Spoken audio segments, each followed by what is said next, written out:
Hey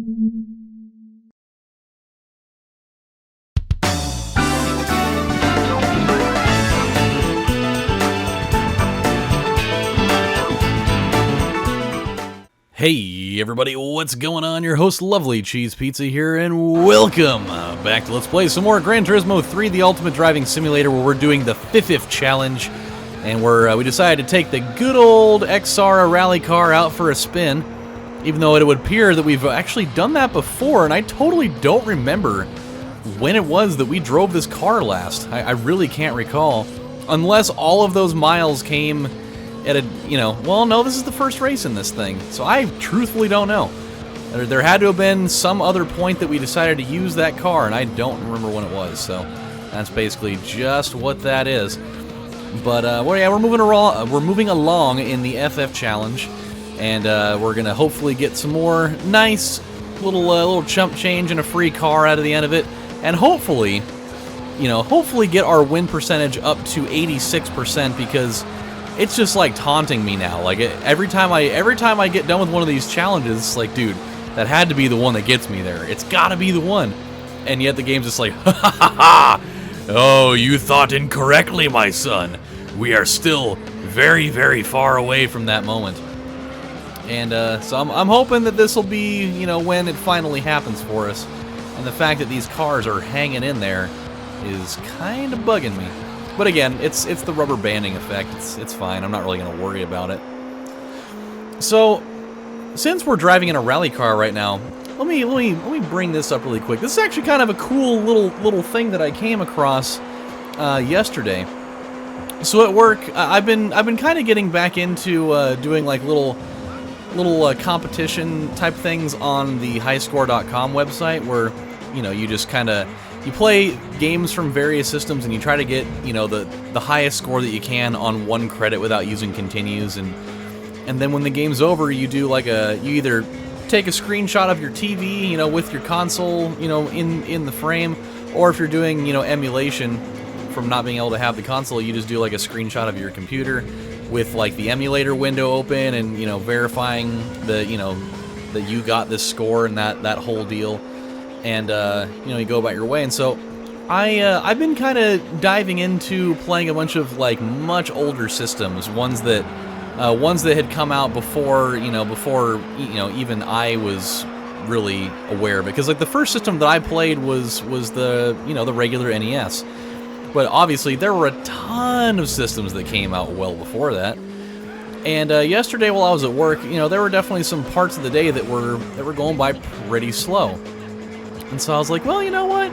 I'm here in the back room, and we've got our new alarm system set in the store, so that when somebody comes in, you get the little beep beep beep thing that goes off to let you know they're here. So I'll just I'll play a couple of little games back here, trying to see if I can knock out a high score or two while I'm waiting for customers. And so I decided I had recently picked up an emulator for Sega's very first console, actually, the Sega SG-1000, which I believe the SG is just called, I think it's just an acronym for Sega Game 1000, I believe is what it is. I could be wrong on that. I can't remember right offhand. But yeah, so it was definitely their first console. Graphics are pretty primitive, but pretty fun though. There's definitely some fun games in there. Like, I definitely played Congo Bongo on that like about a month ago, and it's fun. Congo Bongo is an old school arcade game where it's got like some platforming elements, and it's very, very reminiscent to the original Donkey Kong. Trying to avoid the barrels and such while you try to get to the end of the stage. Pretty much the same concept, but you're doing it in an isometric view, actually, in the arcade game. But for the SG-1000, the graphics weren't quite there for that, and so they had to make a more linear type of deal. But I digress. I decided, I wanted to see what some of the old racing games were like on consoles like that, and so I was like scrolling around through the list of high scores to beat, and I saw on the list there was one called Safari Race, and I was like, that seems kind of interesting. So I open up the emulator and I open up the game, and like this cool little game where you're driving, you're kind of trying to, not necessarily beat the clock so much, what you're really trying to do is you're trying to drive, you know, X amount of distance in, you know, in an allotted amount of time. And you got to try to get there, you know, before time, not necessarily before time runs out, because I think that's, you know, one thing that helps, but you're really more battling trying to get to the end of the stage without running out of gas. That's really the more immediate threat, because you'll be driving and your gas gauge goes down pretty quickly, and, you know, you have to pull over to the side of the road when you see, you know, the little, like, gas pump things on the side of the road. And if you, I swear to God, you miss those things by 1 pixel and you're screwed. Like, your game is absolutely over. And so not only that, like, you're trying to dodge other, you know, other rally cars as you're driving along, but the thing that really, you know, makes it Safari-esque is that you're driving around, like, on these racetracks that are, you know, basically just out in the open wilderness in Africa, I'm assuming, because you got, like, all these, you know, fucking, like, elephants and like, I don't want to say deer, but, oh, like gazelles and, like, lions and tigers that are just running across the track while you're driving. And it kind of adds, like, this little extra, you know, element of you know, of surprise, and kind of, you know, makes it a little bit more frantic that, you know, you don't want to hit one of those things because it'll destroy your car, and then you got to wait for your car to repair, you know, and keep going. But the thing that I found really interesting about it, outside of just the fact that it's a fun little game, a cool little, you know, little kind of arcadey style game that you can knock out, you know, you can play it, you know, and probably be done with a run, you know, even a very good run, be done with it in probably about 15 minutes. If you even get that far, really. Like, my high score that I got, it took me about 10 minutes to get there. But the thing that I found really cool about it is that they were actually using licensed rally cars in that game. And I thought that was really cool, because that game came out, you know what, I'm going to look it up really quick. I'm going to grab my phone, I'm going to look it up really quick, because I don't remember exactly what year it came out. Safari Race. SG-1000. That game came out in 1984. So that's a pretty early title in the video game, you know, universe for, like, home consoles and what have you. And so I'm thinking through that, I'm like, I wonder, like, is there a possibility that that was the very first video game that used licensed vehicles, like the very first racing game to use licensed automobiles in it? Because I think that that's a very strong possibility that it might have. I'm trying to remember the cars that it used. They were definitely European rally cars. It wasn't like they were, you know, rolling around in Lancers. I think God, I can't think of the name of them right offhand. But it was super cool though. Like, for me, when I was growing up, the first game that I could remember that was using models of like actual actual street cars was Top Gear. That was, like, you know, one of the very first racing games I'd ever played, and, you know, that definitely had things like a Corvette in there, and I think it had, like, a Lamborghini in there. So, you know, for me, that was kind of my first look into, oh man, they're actually, like, real cars. It's so cool. And then and so when I finally played this, I was like, oh my god, like, this is definitely really, not only is it like a cool time capsule to play, but, you know, they may have actually had full licensing for that back then. So super nifty little thing. If you guys get the opportunity, you know, if you're into, you know, emulating old systems like that, old system consoles, and, you know, playing old games like that, I highly recommend it. It's a nifty little game. It's kind of tough to get used to the controls right away. Not like the left and right turning, but the acceleration part is kind of finicky. And then, you know, trying to get your timing down for braking to get to those little fuel spots is certainly a nice challenge. But it is fun though, and the music that plays while you're while you're racing is actually rather pleasant. I gotta give them credit for, you know, for a game that came out in 1984. I think they did a pretty damn good job for themselves. So yeah, that was a cool little thing, and I'm still kind of, you know, going through other systems to see what I can find. There was a couple of racing games on the Vectrex that were really cool, and they used all, like, you know, it was all like vector graphics, so it was just, you know, just straight up just lines only. Like it wasn't, you know, shaded polygons or anything like that. We're talking literally all just like wireframe stuff. Super fun console to play with though. So yeah, definitely that. Another random thing that I just started, it kind of popped into my mind the other night, and then again before I started this video, was I was listening to a couple of like creepypasta type of readings, because I follow the what is it, Mr. Creepypasta Storytime podcast on my podcast app, and so I get to, you know, listen to, you know, cool little podcast, little creepypasta and just like horror story reading things all the time. Of which the one that I'm listening to right now, I think it falls under the creepypasta category, and it's actually very interesting. I think I told you guys not too long ago about the one that I was listening to called My Best Friend is Trying to Ruin My Life and I Think He's Succeeding. That one was awesome. I definitely got to listen to the conclusion of that one, I think like a week and a half ago, and it was pretty awesome. And so I turned to another one that I guess got a whole bunch of praise. It's considered to be like one of the better like storytelling creepypastas out there, and it's called Borrasca. Borrasca. I think it's Borrasca V, and it's a five-parter in terms of this podcast, and each episode is really long. Like the first two, I think the first two of them were like an hour long. The third one I think was about a half hour long. The fourth one's about a half hour long, and the last one I think is probably somewhere around there. So it's a lengthy story, but it's really cool. It's about like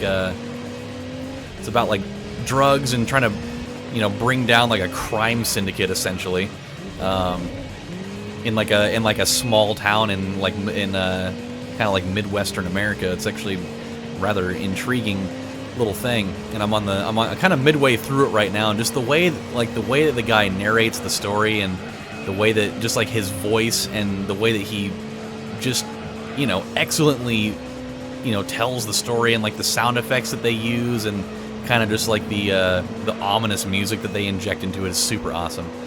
But I was listening to one the other night that was called it's like something like I just celebrated my 167th birthday, and I don't see any end in sight, or something like that. And it was a guy essentially talking about how his wife died, and so his wife that he was married to for like 60 years had died, and it was back in the 40s. And so, you know, he had gotten to see, you know, world wars, and he got to see the atomic bomb, you know, get dropped, and, you know, he thought that he'd never seen anything crazier than that until his wife died, and, you know, he got super depressed, and so he decided that he was gonna commit suicide, and he was gonna kill himself so that he could go be with his wife. And so he loads up a gun, and he's in his house, and he tries to shoot himself in the head, and he shoots himself, and nothing happens. It just absolutely nothing happens. He's like, well, that was really weird. And so he, you know, loads up another bullet, and he does it again, and nothing happens. He just totally sits there, and, you know, no harm, no foul. Shoots himself 4 more times, still doesn't happen. So he's starting to think, like, what the hell's going on? And over the next little while, he kept trying to, you know, commit suicide in various ways, like throwing himself off of buildings, trying to drown himself, you know, so on and so forth. Every, you know, kind of traditional way that you would think to do that, and every single time, it's not happening. You know, he just like, he'll fall off of a building, and he'll fall to the ground, and he'll, you know, break bones and whatnot, but, you know, his body heals, and he just keeps on going. And so he just gets to a point where he's just like, well, shit, man, there's nothing I can do, and he just starts living out his life, and he just gets older and older and older, and then he finally talks to like a scientist who, you know, takes interest in what's going on with him, and how he's, you know, progressed to be such an old age, and he's not dying. And they start kind of diving into this whole, you know, like the whole multiple universe theory, where there's like an infinite amount of additional universes outside of this one that you exist in, where, you know, any one minute detail from, you know, from your life, had it gone different, how it would have completely changed the course of your life and what have you. And what they had kind of defined in this particular story is that the life that he was living was, you know, kind of the one in, you know, the one in a bajillion chance that, you know, that in this particular iteration of his life, he's virtually immortal, and that, you know, he virtually cannot die, whereas in every other, you know, iteration of his life, you know, he dies of various, you know, ailments or in situations or what have you. But in this particular one, he's like not able to do that, and so then it's just him like coping with the fact that, you know, he's virtually not going to be able to die or something to that extent. I feel like I maybe, you know, some of the details might be getting muddled up in the way that I'm trying to explain it, because I do that sometimes and I don't explain things entirely correctly, but it's basically, that's kind of the gist of what's going on. And so with that, you know, that's just kind of the way it was, and I found it very interesting because, you know, you think about, you know, the whole multiple universe theory, in just like the sheer idea of it in and of itself is, you know, it's a very intriguing and kind of scary thing to think of, that, you know, I mean, you're sitting here doing whatever it is that you're doing at this very second, but in another universe, there's another version of you who's virtually, you know, he's the exact same person, but could be doing something completely different based off of like this one detail in your life that went down a different way than it did in the life that you're living, and it's, you know, it's crazy. And so I was thinking, and so I was sitting here between episodes, and I was like, you know, I wonder, just for shits and giggles, I wonder what another version of me in a different universe is doing right now, you know? Like, that's always been such a compelling thought to me. Like, what would a different me in a different universe be doing at this very second, you know? What, and not even, and like, so that gives me an extreme level of intrigue. But on top of that, like, if you were able to discover, you know, if you were able to find a window into another one of these, you know, multiverses where you could see exactly what another version of you is doing at this very moment, would the idea of being able to see exactly what this other version of you was doing be the most intriguing part of it, or would the most intriguing part of it be trying to figure out what detail of your life changed in order to bring up, you know, to bring this scenario about the way that it is presented to you? I think that part might be more interesting to me, you know? And I don't mean like, oh, I'm in this other universe, I'm driving to the store, oh my god, no. Like, you know, I would want to like wait until like a serious, you know, like a serious detail that isn't something just like, you know, totally bland and stupid like that. I'd be like, oh, I go back, you know, I'm living in like a different state or like a different country, or, you know, I'm working at a different, you know, I am working like a different job, and I have all these different components of my life, and I have a totally different set of friends in this universe, or, you know, I got, you know, maybe I got married to such and such and had a family, or, you know, hopefully not, but, you know, I have like a horrible addiction to drugs in this particular universe, and, you know, or maybe I was like a serial killer in this particular version of my existence, or, you know, like it could be, I mean, there's literally any, like that type of thing can happen to anybody. You know, I'm like, oh, I'm like a wildly successful businessman. Like, there's literally so many minute details that can happen in any human being's life that can literally, you know, be the ultimate deciding factor in whether, you know, you live a great life or a terrible one. It could be seriously like one decision that could play out that entire thing for you. And so that's a very interesting thing that I've thought about off and on many times. Just like, man, I wonder what another version of me is doing right now, and like, how did they get there? You know, not to say that, like, you know, and it's not like, I feel like a lot of people would ask me like, why are you thinking about that kind of thing? Like, are you not satisfied with the life that you have? It's like, oh, no, I adore this version of my life. Like, for God's sakes, I live comfortably, and I have a roof over my head. I have electricity.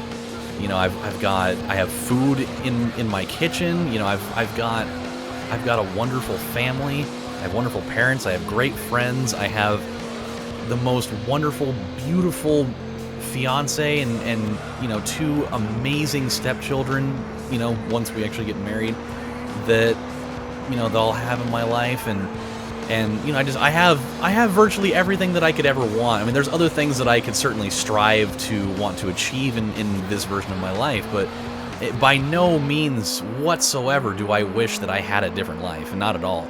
But certainly an intriguing idea to figure out, you know, all these different scenarios that could have played out in my life had I done certain things differently. Kind of like a butterfly effect of sorts, you know? So, I don't know, maybe I'm looking a little too far into things, but I don't know, like, I feel like I can't be the only person, obviously not, because, you know, people talk about that whole kind of, oh, what's the name of that? Like, I can't remember the name of the term for it, besides like the multiple universe. I want to say it's like the remedial something theory or something like that. I can't think of it right offhand.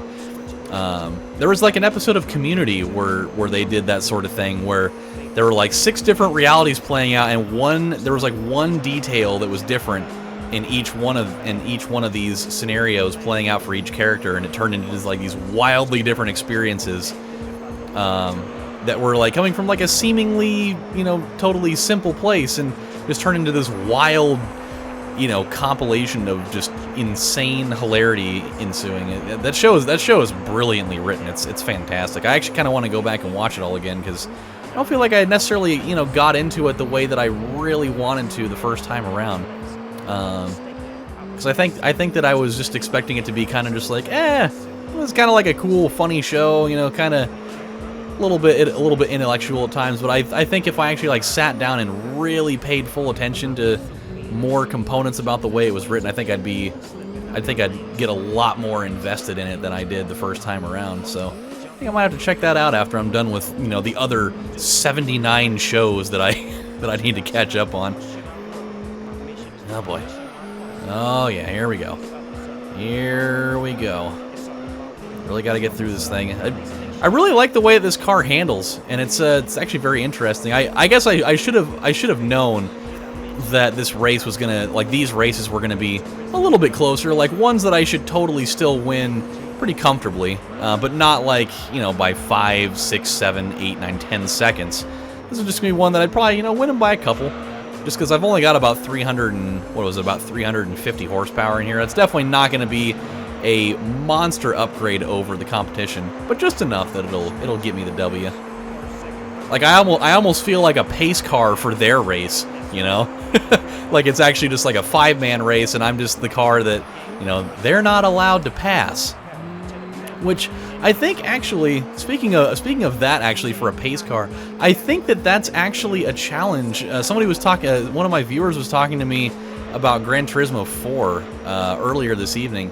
And now that I mentioned that, I think I remember there being some kind of challenge, maybe like a license test challenge, where you have to do like a full lap of a race, but you're not allowed to.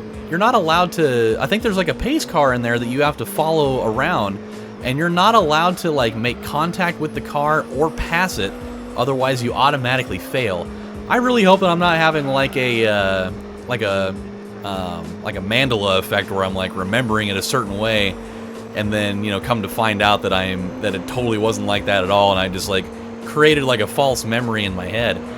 But I think that's the way it was, where, you know, they give you, you know, kind of like a little bit of an outline of the way that the challenge is supposed to be run, but you're just, you know, you're not allowed to pass him up, you know. The guy must have wanted to pass me out as he kept on tooting his horn. Beep, beep. I'll show him that a Cadillac is not a car to scorn. Boom, boom, beep, beep, beep, beep. His horn went beep, beep, beep. Okay. You guys are like, what the fuck has this guy been on in the few days that he's been away from from making these. I promise you, I've not been, snorting Bolivian marching powder or anything like that. But kind of got back into listening to Dr. Demento stuff again. Because I do that, once every probably a couple of months or so, and it's hard to not listen to the Little Nash Rambler. That was the song that I always loved listening to in the car with my dad when we would be out driving, because he had them on cassette tape. And so Little Nash Rambler was tight, and it's just one of those things where it starts out really slow and they progressively start doing this, doing the song a little bit faster while they're telling a story. It's actually a cool little song. So yeah, that's what that is. Okay. Do you think we had three more wins? Did we get to 86%? For the love of God! Yes! Yes! Finally! God! How many races in a row did we have to win to get us from 85 to 86? Good Lord.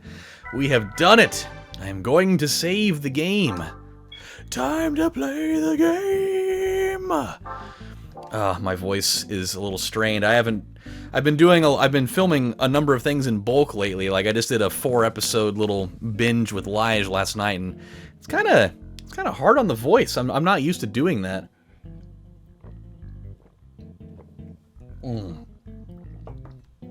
Ooh, okay. Maybe not quite as good as I was hoping. Room temperature A&W root beer, when it starts to go just a tidbit flat, kind of a rough one. It's the only thing, that's the only drawback I have on root beer, is when it goes flat, it's just kind of, Alright, so we got ourselves a Celica Turd Sport M, which, kind of nifty looking. I'm telling you, man, there's something about these Celica GT4 models that, something with those headlights really bug me. Like, this car, if you look at it from a certain angle like this, right there, looks like it should belong in, like, a Twisted Metal game or something. Those headlights look like frickin' machine guns or, like, little tiny rocket launchers or something. Oh, man, which kind of reminds me, I totally need to play Twisted Metal at some point. So, 197 horsepower with that one. We have this, which is 251. So that's definitely better than the Turd Sports M, huh? And this is, that's interesting. So that Celica GT4 is 4-wheel drive. This is a front-wheel drive version. We don't really need it, though. Yeah, I mean, it would be nice to hold on to that just so I can make Turd Sports, references every once in a while, but we don't need it. Totally don't need it. There's probably a whole bunch of cars in here that we don't need.